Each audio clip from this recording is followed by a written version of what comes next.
सभी को नमस्कार। आज हम लोग जिस टॉपिक के बारे में बात करने वाले हैं उस टॉपिक का नाम है कंटिन्यूअस एंड कॉम्प्रिहेंसिव इवैल्यूएशन, सतत एवं व्यापक मूल्यांकन, जो कि सभी प्रतियोगी परीक्षाओं वो बीएड व डीएलएड के लिए बहुत महत्वपूर्ण है। तो आइए जानते हैं सतत एवं व्यापक मूल्यांकन क्या होता है। हम लोग जानते हैं कि शिक्षा का जो मुख्य उद्देश्य है वो छात्र का या बालक का सर्वांगीण विकास है। मूल्यांकन जो है वो शिक्षा का एक अभिन्न अंग है।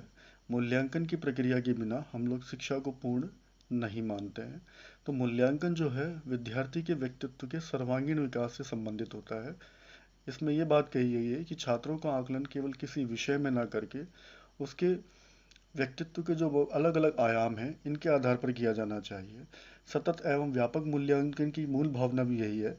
सतत का मतलब निरंतरता से है, कंटिन्यूटी से है, और व्यापकता का मतलब समग्र से है। समग्र से मतलब केवल किताबी ज्ञान का आकलन या मूल्यांकन ना कर कर व्यक्ति के व्यक्तित्व के जो विभिन्न आयाम हैं उन सभी का मूल्यांकन इसमें किया जाए।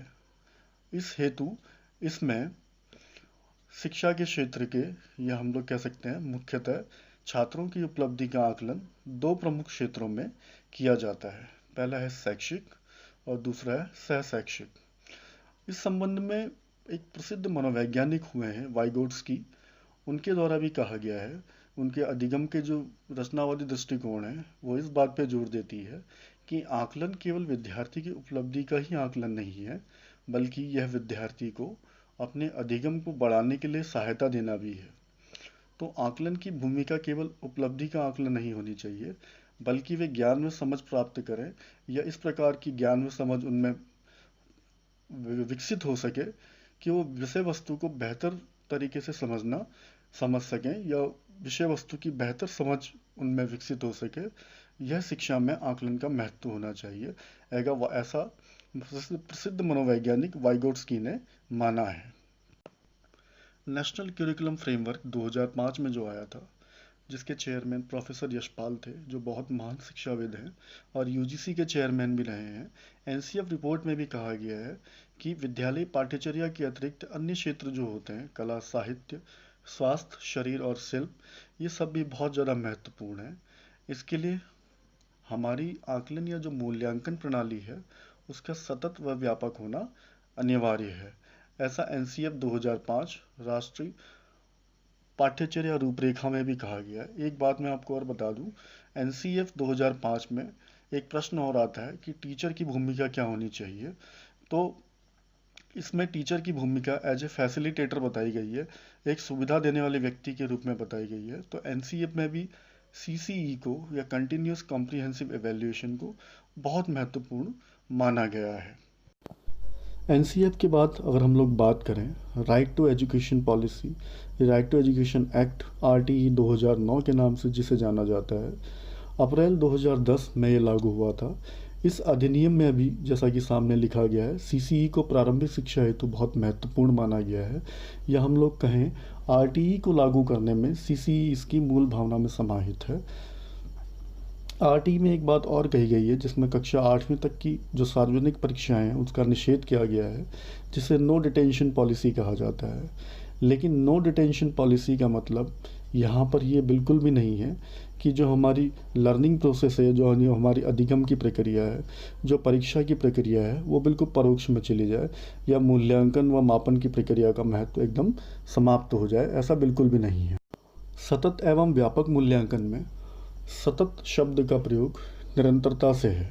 हम लोगों ने देखा है कि पारंपरिक व्यवस्था में विषय वस्तु के ज्ञान के आकलन के लिए साल भर में 1 या 2 परीक्षाएं ली जाती थी, जबकि सतत आकलन में छात्रों के प्रदर्शन को औपचारिक और अनौपचारिक तरीकों से आंका जाता है। यह शिक्षण प्रक्रिया के साथ साथ चलने वाली प्रक्रिया है, जिसमें विभिन्न प्रकार की तकनीकों का प्रयोग किया जाता है।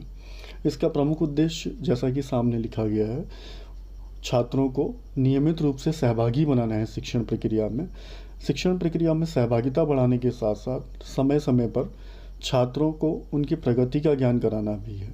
तो सतत का मतलब यहाँ पर बार बार परीक्षा लेने से, बार बार अंक या ग्रेड प्रदान करने से ना होकर बच्चों के इन्वॉल्वमेंट बढ़ाने से है, ताकि शिक्षण की प्रक्रिया के साथ साथ आकलन की प्रक्रिया भी चलती रहे।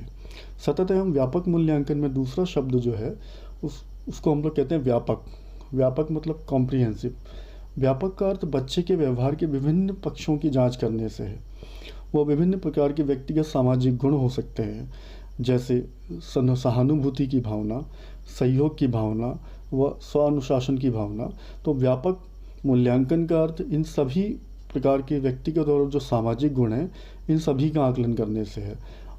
मूल्यांकन या सतत एवं व्यापक मूल्यांकन का मतलब केवल रिकॉर्ड करने की रखने की गतिविधि नहीं है, बल्कि इसका जो उद्देश्य है बहुत व्यापक है।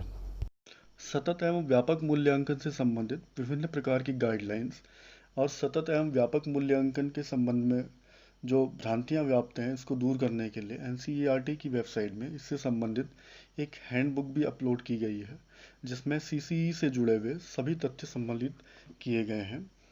तो सीसीई से संबंधित एक छोटा सा वीडियो आप तक साझा किया है। उम्मीद है आपकी समझ में सीसीई आया होगा। आने वाले वीडियो के बारे में जानने के लिए वी द टीचर्स चैनल को सब्सक्राइब करें व नोटिफिकेशंस के लिए बेल आइकॉन को दबाना ना भूलें। धन्यवाद।